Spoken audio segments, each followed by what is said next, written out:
Well, we ain't scared because No. we're going to be right there doing it before Yeah. any of those other morons figure it out. We did songs about beaches, girls, cars, and school, you know. And Jan and Dean had a song called New Girl in School. We had one called Be True to Your School, you know. We had I Get Around, and they had We don't Drag get around. City. We don't get around. Thanks, thank you. Thanks a lot. It's our pleasure. Thank you, boys. We gotta get I remembered what you did yesterday. Hey, this is Nate, coming to you once again from my recording studio in Milwaukee, and today I want to talk about the relationship between the Beach Boys and Jan and Dean. There are few bands as closely associated with each other as Jan and Dean and the Beach Boys. Aside from the stylistic similarities of their famous hits, there are so many times their paths crossed over the years, or times they helped each other when one was in need. Both bands returned the favor countless times, going back to the very beginning. The bands met when the Beach Boys played backup for Jan and Dean in concert. When the duo's set was too short, they sang covers of the Beach Boys' two current hits, ensuring the promoter was pleased, and helping Jan and Dean conclude their concert with a bang.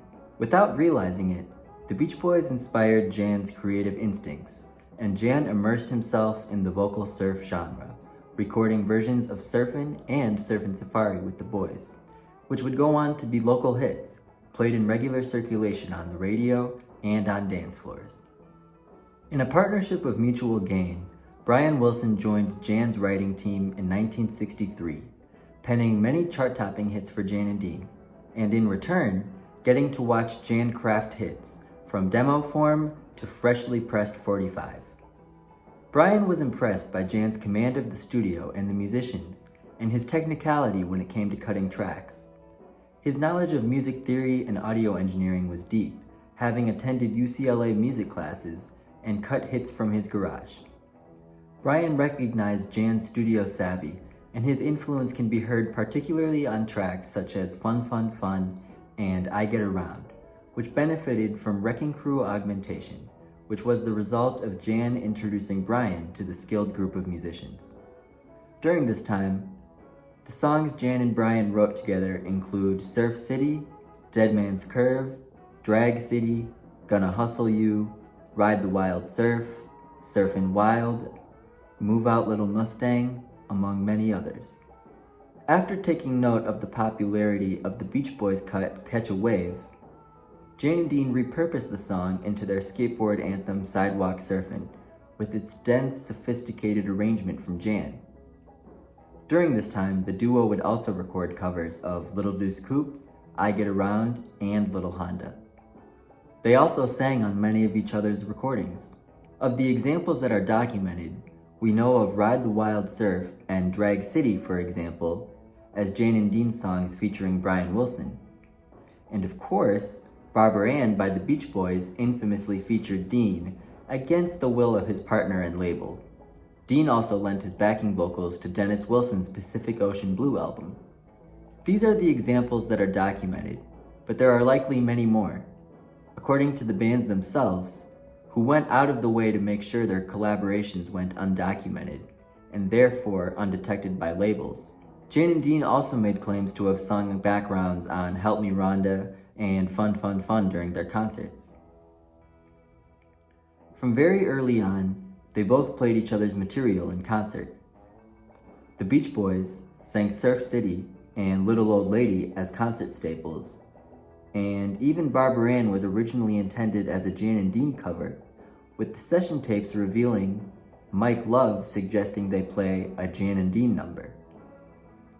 Before Jan's accident, Jan created arrangements of Little Honda and I Get Around to play live with Jan and Dean.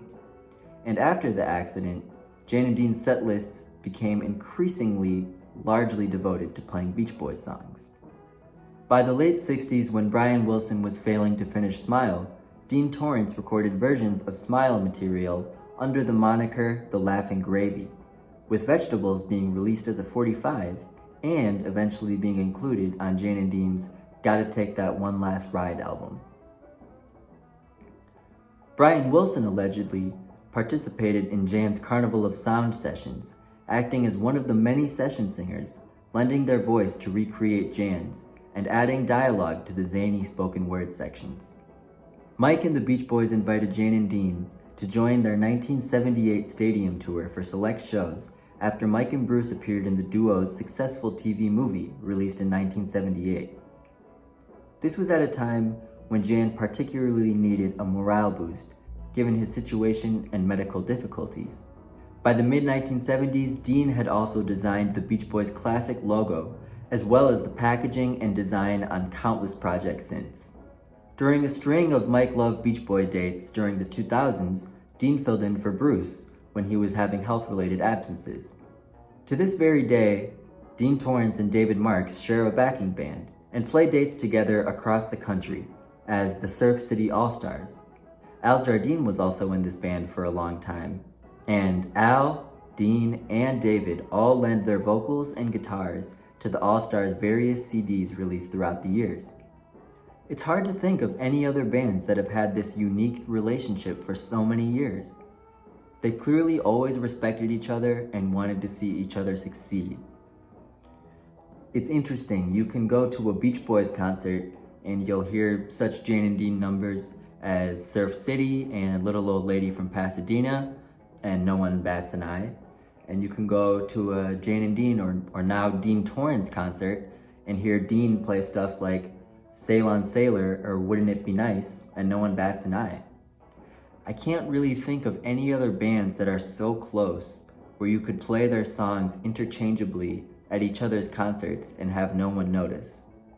You know, it's not like the Beatles could just jump into Satisfaction without anyone being confused. Or it's not like the Rolling Stones could have played Yesterday or Magical Mystery Tour without the audience being confused. Yet, you have the Beach Boys singing Jan and Dean songs and Jan and Dean singing the Beach Boys songs all the time. Now, I think that starts to make a little bit more sense when you realized how often they sang on each other's songs and it just wasn't documented. Because the boys and Jan and Dean went out of their way to make sure the labels didn't find out they were collaborating, as it was against their contracts. But nonetheless, they loved to sing harmony, they loved to sing together. So I think that Jan and Dean and the Beach Boys are on a lot more of each other's songs than we realize. But through the years, they've just always been such great allies and friends to each other. I think more bands would have longevity and success if they created these types of relationships with other groups, instead of thinking of every other group as an enemy. It's interesting to note that in a way, Jan and Dean became sort of footnotes of American popular music, while the Beach Boys went on to become one of the most iconic rock bands of all time. Yet, Jan and Dean actually started years before the Beach Boys, and were one of the Beach Boys' biggest inspirations to start their group. Jan and Dean, I don't think, ever felt too envious of the Beach Boys' position because Jan and Dean always had normal careers which they intended on pursuing. Jan wanted to be a doctor, Dean was studying at first architecture and eventually art. But on that subject of the Beach Boys and Jan and Dean in competition, Dean always said that there was enough room on the chart for them both. And I think that's absolutely true. I think you can tell that Jan and Dean and the Beach Boys benefited more from helping each other and being there for each other instead of being in constant competition. It gave Jan and Dean their first #1 hit, Surf City, which was also the first #1 hit written by Brian Wilson. When Jan and Dean hosted the Tammy Show, the Beach Boys were the most anticipated performers. Throughout their career, there's just been so many times where each group was there to help each other, and as a musician today, I find their relationship incredibly inspiring. So I hope you learned something today about both groups and about the way music works in general. My name is Nate Ruvin. I'll be making more music-related content very soon, as always. I would love it if you subscribed and hit the like button, and I'll be back with more videos soon. Thank you. To appeal to every generation after all these years, what do you attribute that to? I have no idea. But I'll tell you what, last time I was here, I was right on a stage right about here singing with my 17-year-old and all of her high school buddies, and they were all singing the same dang songs. These songs just keep going.